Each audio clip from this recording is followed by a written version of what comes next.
Was ist das Schwierigste an der A2-Prüfung? Nicht die Grammatik, nicht das Vokabular, es ist dieser Moment, wenn Sie den Mund aufmachen. Ich bin Alex. Genau diesen Moment trainieren wir heute. Vor 2 Monaten haben wir ein Video über die A1 mündliche Prüfung gemacht. Sie bestand aus 3 Teilen. Und jetzt unsere neue Prüfung. Die A2 besteht ebenfalls aus 3 Teilen. Im Teil 1 präsentieren Sie sich, wer Sie sind, woher Sie kommen, was Sie ausmacht. Im Teil 2 führen Sie ein echtes Gespräch. Sie stellen Fragen, Sie antworten, Sie kommunizieren. Im Teil 3 müssen Sie mit Ihrem Partner eine gemeinsame Lösung finden. Verhandeln, überzeugen, einigen. Klingt kompliziert? Keine Sorge, heute mache ich diese Prüfung selbst, damit Sie sehen, es ist gar nicht so schwer, wie es klingt. Schritt für Schritt. Zusammen schaffen wir das. Teil 1. Sich vorstellen. Willkommen. Schön, dass Sie alle hier sind. Mein Name ist Julia Hoffmann. Ich bin Ihre Prüferin heute.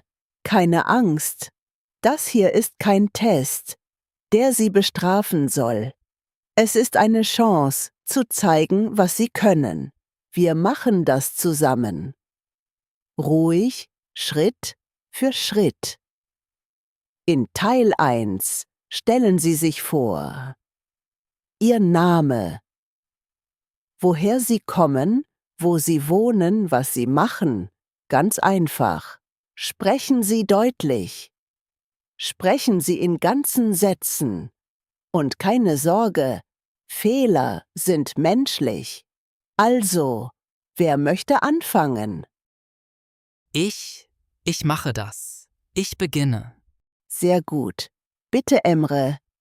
Mein Name ist Emre Yilmaz. Ich bin 16 Jahre alt. Ich komme aus der Türkei, aus Izmir. Ich wohne jetzt in Mannheim. Ich bin seit 2 Monaten in Deutschland. Ich bin Schüler. Ich gehe hier in Mannheim zur Schule. Deutsch ist noch schwer für mich, aber ich lerne jeden Tag. Sehr schön, Emre. Wirklich gut für 2 Monate. Und jetzt? Wer ist als nächstes? Ich bin dran. Mein Name ist Alex Anderson. Ich bin 25 Jahre alt und komme aus Florida. Das ist in den USA. Ich wohne seit 5 oder 6 Monaten in Berlin. In den USA habe ich als Softwareentwickler gearbeitet. Hier in Berlin arbeite ich im Moment als Kellner in einem Restaurant. Mein Deutsch ist noch nicht perfekt, aber ich arbeite daran. Danke, Alex. Das war sehr klar und natürlich. Emma, Sie sind dran. Ja, gerne. Mein Name ist Emma Lindström. Ich bin 23 Jahre alt. Ich komme aus Stockholm. Das ist die Hauptstadt von Schweden. Ich wohne jetzt in Münster. Ich arbeite dort als Kosmetikerin. Ich mache Hautpflege und Beauty-Behandlungen. Ich mag Münster sehr. Die Stadt ist schön und nicht zu groß. Wunderbar, Emma. Sehr flüssig. Und zuletzt, Raphael, bitte. Ja, guten Tag. Mein Name ist Rafael Moreno. Ich bin 49 Jahre alt und komme aus Madrid, aus Spanien. Ich wohne in Bremen. Ich arbeite dort als Bauarbeiter. Ich lebe schon einige Jahre in Deutschland. Mein Deutsch ist nicht perfekt, aber ich verstehe alles und ich spreche jeden Tag. Danke, Raphael. Sehr gut. Das war Teil 1. Alle 4 haben sich klar und verständlich vorgestellt. Genau, das wollen wir sehen. So, wir kommen jetzt zu Teil 2. In diesem Teil arbeiten Sie nicht alleine. Sie arbeiten mit einem Partner zusammen. Ich teile Sie in 2 Gruppen auf. Vor Ihnen liegen Karten. Jeder zieht eine Karte. Auf jeder Karte steht ein anderes Thema. Das bedeutet, jeder bekommt ein anderes Thema. Und das ist Absicht. Was machen Sie dann mit dieser Karte? Ganz einfach. Sie stellen Ihrem Partner Fragen zu seinem Thema. Und Ihr Partner antwortet. Dann tauschen Sie. Ihr Partner fragt und Sie antworten. Ein echtes Gespräch. Natürlich, ruhig auf Deutsch. Also, ich teile jetzt die Gruppen ein. Emre und Alex. Sie sind Gruppe 1. Raphael und Emma. Sie sind Gruppe 2. Ziehen Sie jetzt Ihre Karte. Schauen Sie sie an. Und dann fangen wir an. Emre, Alex. Möchten Sie anfangen? Ja, gerne. Ja, wir machen das. Wunderbar. Dann ziehen Sie bitte je eine Karte. Mein Thema ist Urlaub. Mein Thema ist Tagesablauf. Perfekt. Emre, Sie beginnen. Stellen Sie Alex Fragen zu seinem Thema. Und Alex antwortet. Dann tauschen Sie. Okay.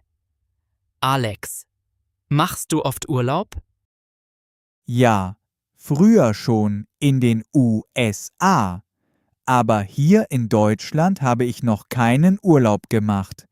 Ich arbeite viel. Wohin in den USA bist du gereist?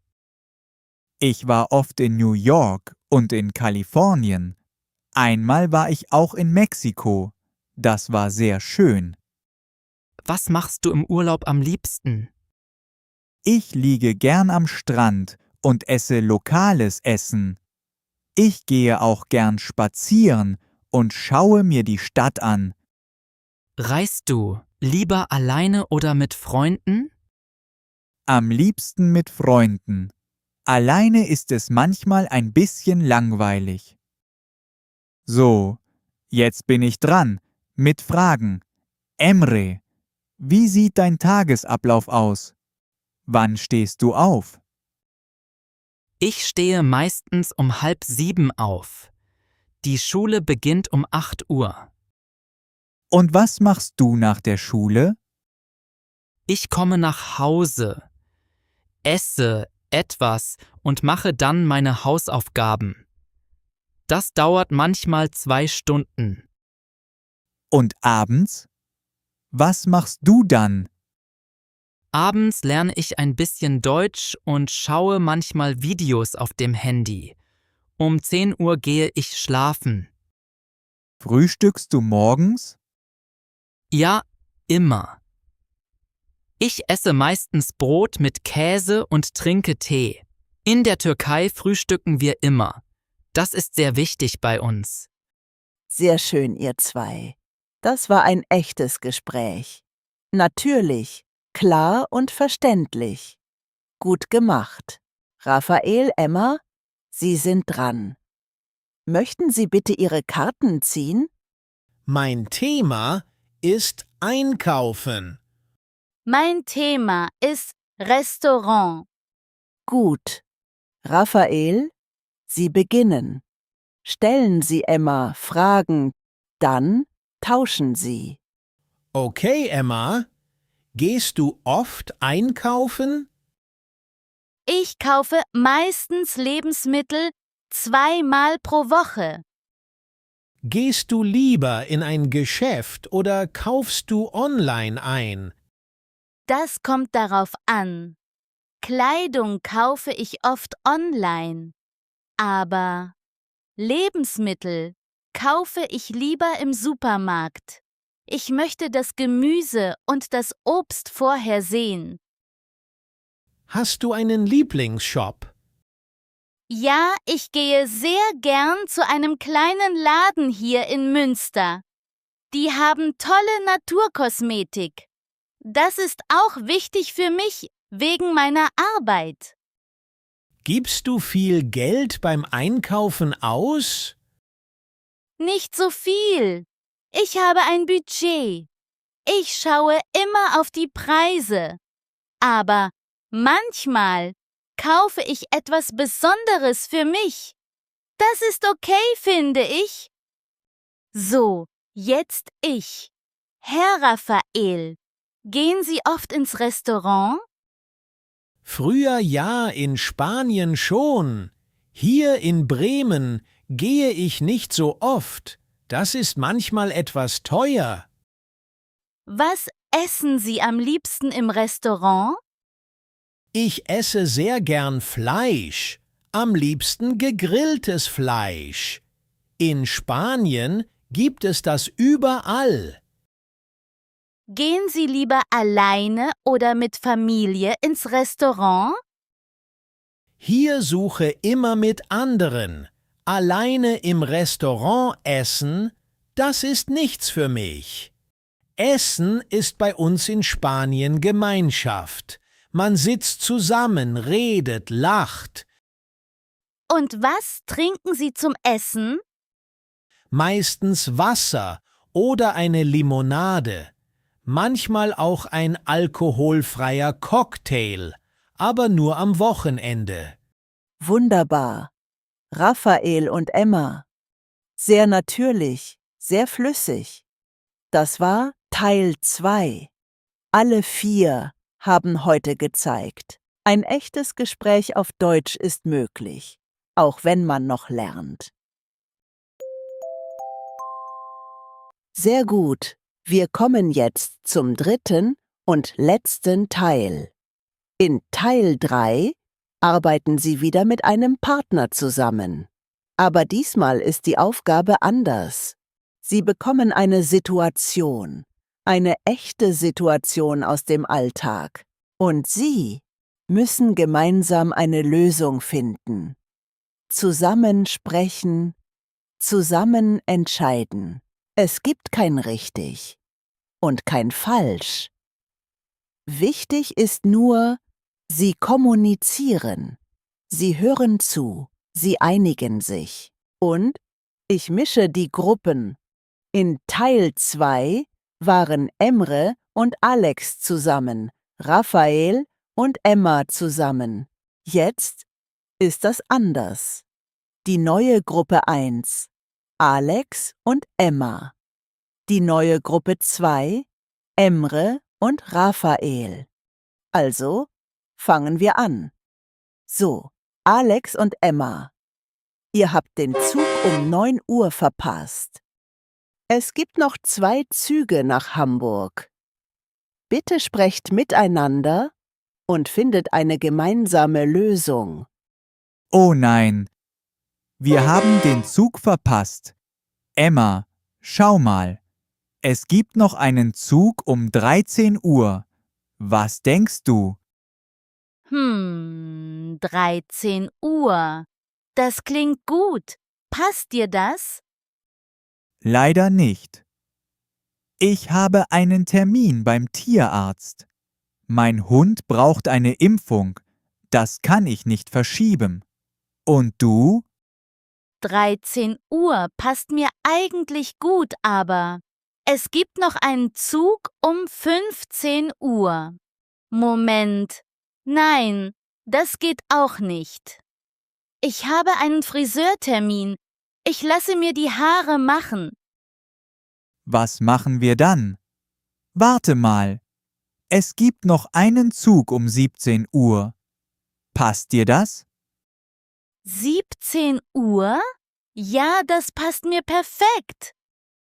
Mir auch. Dann nehmen wir den Zug um 17 Uhr. Einverstanden? Einverstanden. Sehr gut.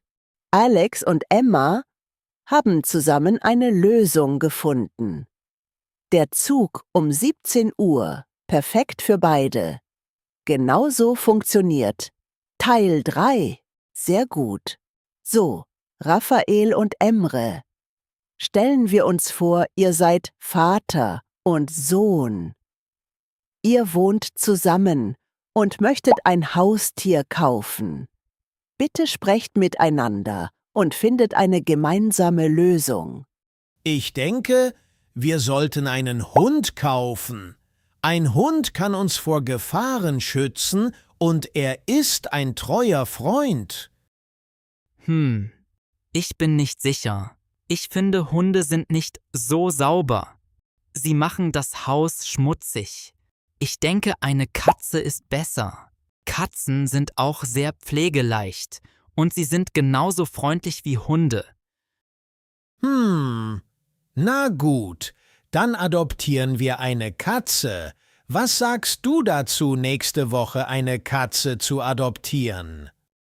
Das wäre toll. Sehr gut. Das war Teil 3. Und damit ist die Prüfung offiziell beendet. Ich muss sagen, ich bin wirklich beeindruckt. Emre, du bist erst seit 2 Monaten in Deutschland und du hast heute so klar und ruhig gesprochen. Das ist keine Kleinigkeit. Alex, dein Deutsch wird jeden Tag besser. Man hört das. Emma, du warst von Anfang bis Ende flüssig und natürlich. Sehr schön. Und Herr Raphael, Ihre Erfahrung im Leben hört man in Ihren Worten. Ruhig, direkt, klar. Ihr alle habt heute gezeigt, A2 ist möglich. Auch wenn der Weg noch weitergeht. Heute war ein großer Schritt. Herzlichen Glückwunsch an alle 4. Ich bin stolz auf euch.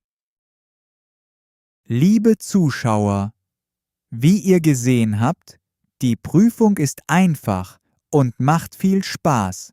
Ehrlich gesagt hatte ich heute wirklich viel Spaß.